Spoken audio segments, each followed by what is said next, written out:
In the Philippines where sunlight gleams, Brian, Tess and family dreams.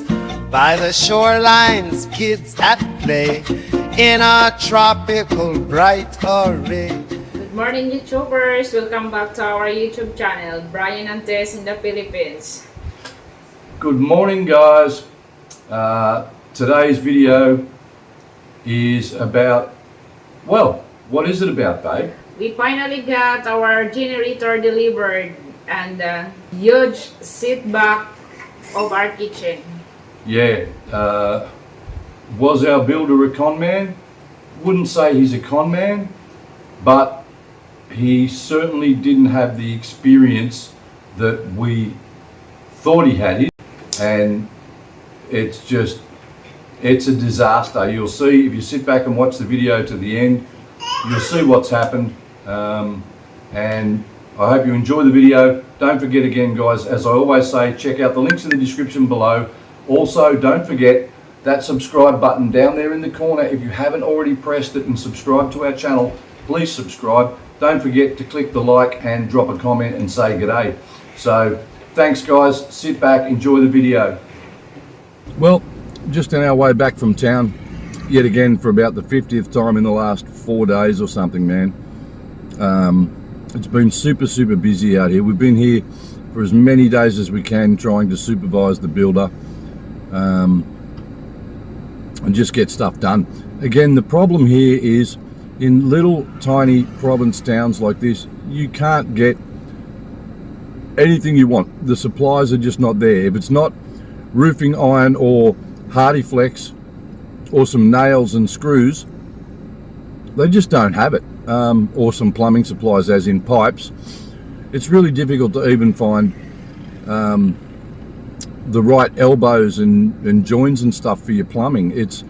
They certainly don't have anything elaborate. And wood, if you want to purchase wood, timber, lumber, you're going to get cocoa lumber. That's all you can get, if you can get it. If you decided you wanted pine, Oregon, mahogany, no chance, not a chance in hell you'll get anything like that in a small provincial place like this. Steel is the way to go, steel frame and hollow blocks. It's just really frustrating trying to get anything done here. And Tuesday today, we've been here all weekend, and he just informed me, and I bought 2-inch, 3-inch and 4-inch wood nails when we came out here last time, but some of them got used, and and this morning they were already gone, so they weren't there, but now he's just notified me, oh, I need some 3-inch and 4-inch nails. Couldn't have told me that this morning when I went in to get concrete bolts and epoxy and blah blah blah. About to head back out. It's rained twice again today. It's not raining now. The boys got the lids on the septic this morning, so we're still moving forward slowly, but we only have about 4 weeks left and we've got to be out of the city out here. So I'm starting to stress a little that we're not going to get finished in time. See how we go, huh? Blue sky, thank you, finally. And the boys have cleared out a lot of this dead wood that was here that we couldn't use for anything, and that's all piled up over here. This is what the charcoal makers have used or are using. The process takes, I asked Tess, I have no idea, I've never seen charcoal made before. I asked Tess how long it takes. She said it's about 3 or 4 days. Then we'll see the end process when they bag it all up into sacks. So not sure if we'll be here for that, because at the way they're going, they're going to be finished maybe tomorrow or the next day, and looks like we might be heading back to the city tomorrow. We've been here for 4 days now, so just trying to get things done. But yeah, there's some action happening out here, and a lot of the wood's all cleaned up here now. The land's starting to look much clearer. Over here the same, a lot of it's cleared out now, so a little bit of action here in the mountain off grid. Well, we had dry weather all day. Now it's 6 o'clock The sun's gone and the rain's just eased slightly now. It was coming down so heavy before, I couldn't hear myself think with it on the iron roof. It was so loud, torrential, just pouring down. Just got back from the van terminal picking up a new package. So Tess is about to open it and we'll see if it's actually what we ordered.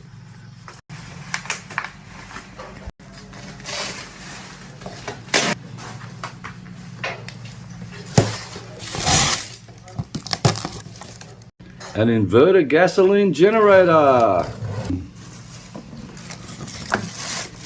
This was on sale, 50% off. So 3.5 kilowatt max 4.2 kilowatt inverter. An inverter style generator is what you need if you're going to connect it up to a hybrid solar inverter.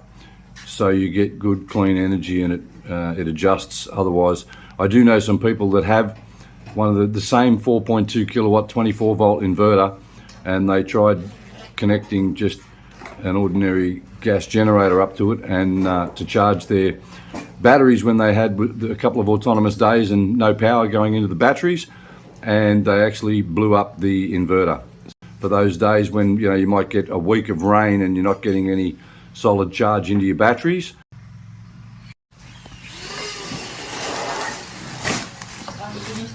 And of course, being here in Ballard, we couldn't get a jerry can to put some fuel in because no one sells them. So we had to buy a plastic water container, which as most Westerners know, and everybody in Australia knows, if you went to a service station with a plastic water bottle container and tried to fill it with gasoline, they would shut you down and stop you. Here, just opened the back door and said to the guy, fill it up. He just grabbed the nozzle and filled up the water container full of fuel for us.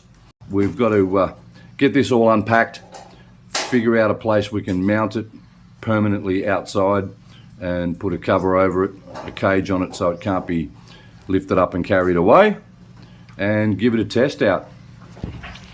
The boys are at day 3 now, getting this charcoal pit ready, and they use all these stalks off the rice when the rice has been put through the thresher. And this is all the offcuts. The boys use this to put over the top of the wood, and then I believe they cover all of that in dirt and then fire it up. Again, this is all a new experience for me, so I'm learning as we go along. I'm watching what the boys are doing, but this is the process of making charcoal here in the Philippines anyway. The guys have taken a break from the bahay kubo at the moment and just getting some gutter up so we can harvest some rainwater to put in the tank around the back. Super important because the well is designed for the pigs. It's not very clean water, so I wanted rainwater here, and eventually we can put a reverse osmosis little purifying system underneath the sink or something so we can drink it. But at the moment we just buy our drinking water, which is what everybody here in the Philippines does traditionally. But yeah, the boys are up there trying to get some guttering set up, and here in the Philippines they don't have end caps. You can't purchase them. I tried at Sonia Ang for end caps, and they just looked at me and said, huh? I said, end cap to stop the water from the guttering, and they said, oh, you just make. And I looked at all the buildings around, and sure enough, they've just made the end caps out of the guttering. So same as the boys have done here. It's now 2 p.m. in the afternoon, and this is where the boys are up to. This is again part of the process. They tie it all in with these sticks around it. It's covered and looks like it's ready to be burned.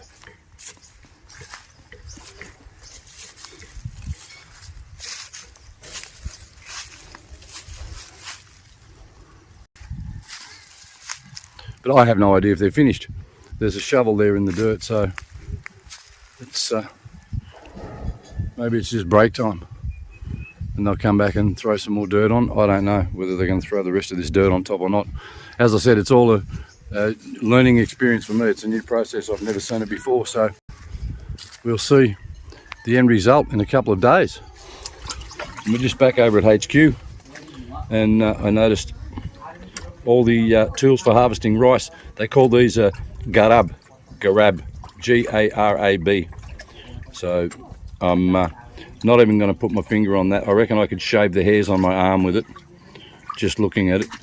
They keep them quite sharp, and yeah, that's the tools they use for slashing all the rice. It's all done by hand, as you guys have seen in previous videos. If they want to separate different strains of rice, if there's a particular strain of rice they don't want to get it mixed up with the rest, then they'll do what you saw earlier with Papang and Kuya James. With their feet, they'll separate the stalks from the rice that way. So we just got back from HQ, and I missed it. The boys had already started this, so I didn't see how they actually got the fire started in under all that dirt.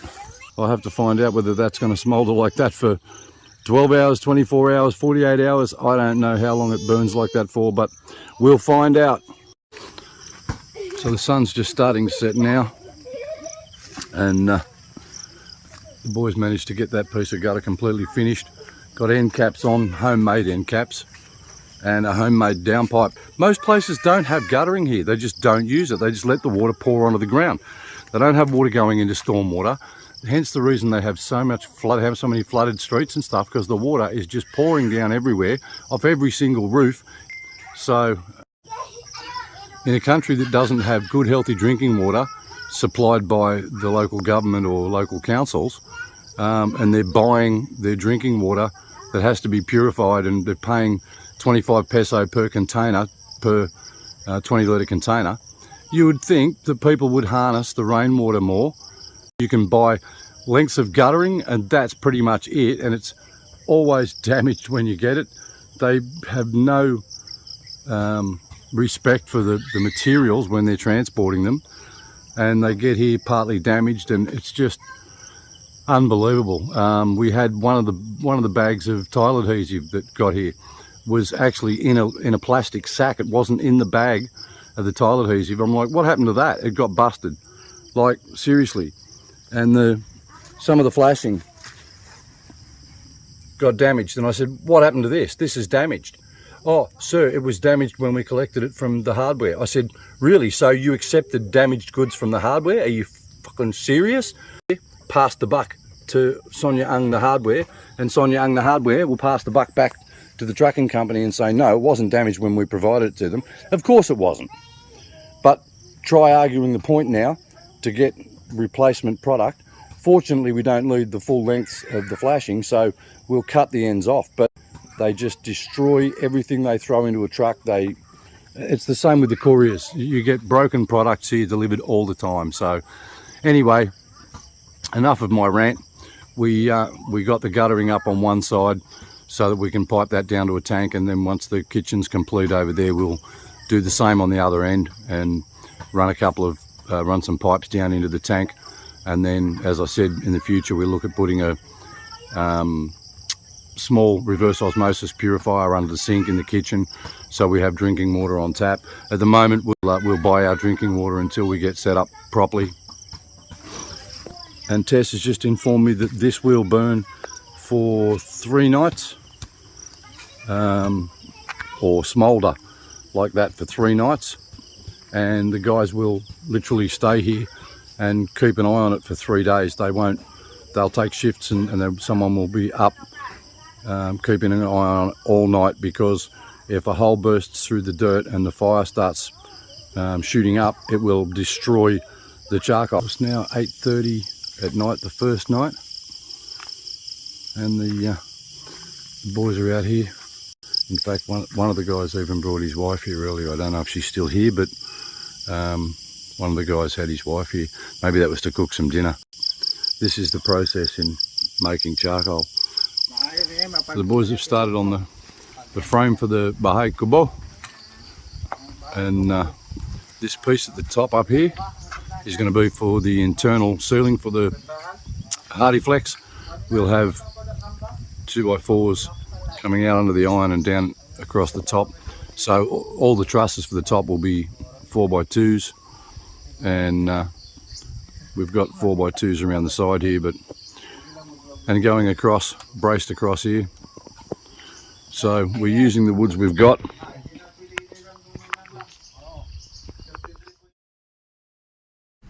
And yet again, this is the weather we are faced with. The boys, I just came from over there on our land and the boys were still working because it was not quite raining, but we knew it was coming. And we just drove back over to HQ, and sure enough, down came the rain. So there won't be any building going on over there now. So back here at HQ, trying to get organised to make our way back to the city. We've been here 5 days now, and I was hoping for some dry weather so we could put some gas in the generator and fire it up and test it out. But of course, Mother Nature doesn't want us to do that. So Tess is just inside having some breakfast, and I'm out here sitting on the veranda watching the rain with Kyle.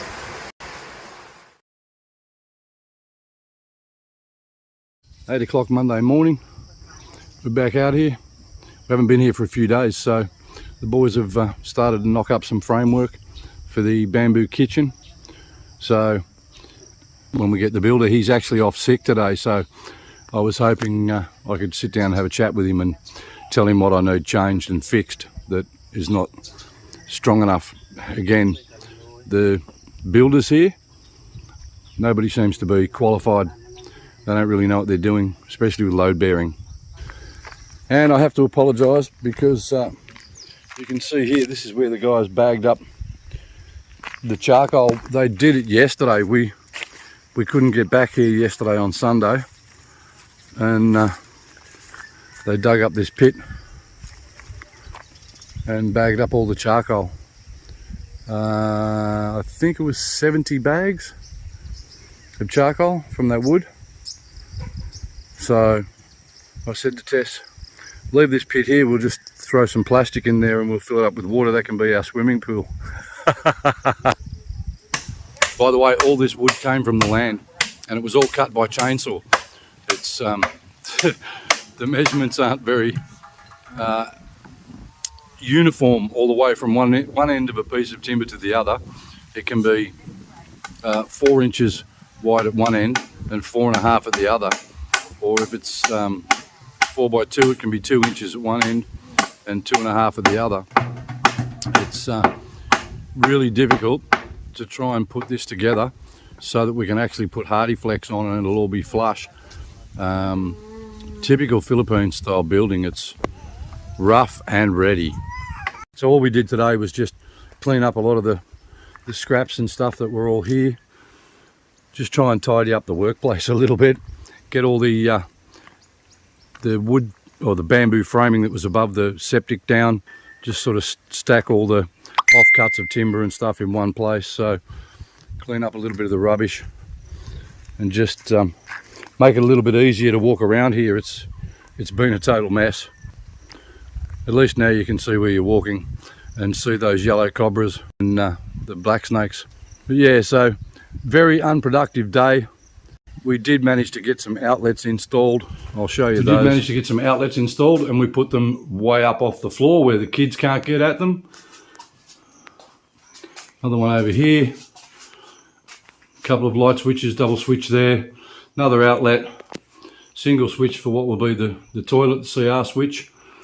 And a waterproof outlet for in the bathroom so I can plug in a electric razor or my clippers for my hair. So nothing on the outside yet, but yeah, we've managed to get those installed and get some wiring up in the roof ready to install the solar.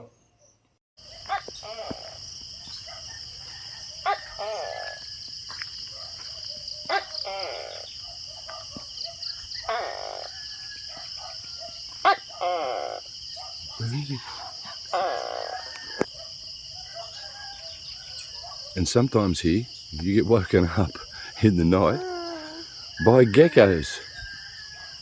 They can be extremely noisy. If they get into your roof and they're making their noises like that, it's extremely difficult to sleep. And one of the main reasons I say you need to be there to supervise your building 100% of the time is because the idiot builder I had we've got Wendell pulling down this ridiculousness that he's put load bearing 2x4s for the roofing, and he's nailed it into the fascia board. Literally just the fascia. He hasn't attached to the trusses inside the roof. He's just nailed it directly into the fascia and expected the fascia board, to bear the load of the roofing. So he's just cost me thousands of pesos in wasted time, wasted work. So yes, he's been fired too, and lost material. So you need to be there, because if you're not there and you let them finish the job, you can't see. This will all be covered up by roofing, and there'll be hardy flex inside. You wouldn't see that that's just attached to fascia board until the first typhoon comes along and the whole thing just falls to pieces like a deck of cards. This framing here, you can see this small 2x2, this is for the hardy flex. Above that, across here, is the 2x4s for the roofing to go on. And yeah, just, I'm livid. It's just a waste of money. A waste of money. And one of the other negatives here is drivers. You can clearly see this damage here. This piece of the fender flare I managed to save. I didn't see someone had hit this when it was parked somewhere. And yesterday, when we were coming back from in Bartlett itself, we turned onto the access road, I could see out my window this piece of the fender flare was folded up and just sticking out here. And I said, what the? And I got out of the car, and yeah, it's someone's hit me, damaged it, and now it's in the back of the car. So I got to pay for that repair too, because it was a hit and run, because they won't tell you they've hit you. Not here. The drivers, look, what can I say? Today, I'm biting my tongue not to swear my fucking head off at the bullshit that's going on here. I'm standing back here as far away as I can from the generator, so you guys might be able to hear me, but I was that disgusted in the framework that I gave up. I told the boys, rip it all down, pull the whole lot down. I don't want it up there. So now we're going to go to hollow blocks. So yeah, huge setback. I'm pissed, to say the least. Wasted all that time and money, and we're back to square one with the kitchen.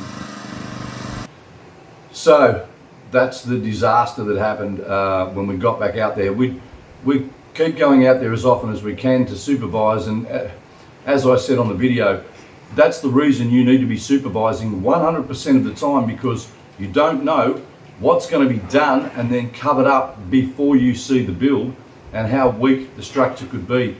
The guy doesn't understand load bearing at all.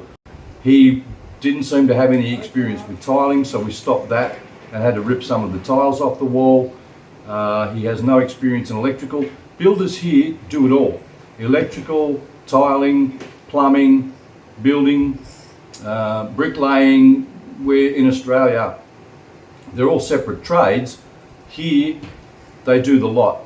So to find a good builder, he can do everything from go to woe. This guy couldn't handle that, and we've had to fire a second builder and employ a third builder who will start on Thursday. So this guy comes highly recommended by quite a few people, including our tiler that's coming to do the tiles for the bathroom.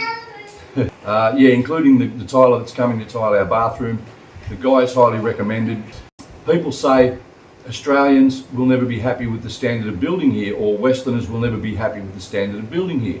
But let me just say this, Tess's mother came over and saw the job before we even got there, the day before I think, and she saw how he'd mounted the roof trusses and said, that's wrong. This is a Filipino lady who's not experienced in the building industry, so not even by Filipino standards was that acceptable.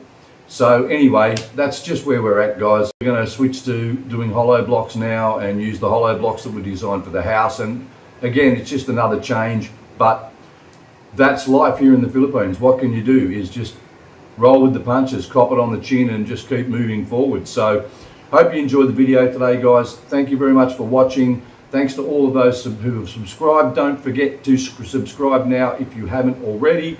And we'll see you on the next one from Brian and Tess in the Philippines. Peace out. Peace out, guys.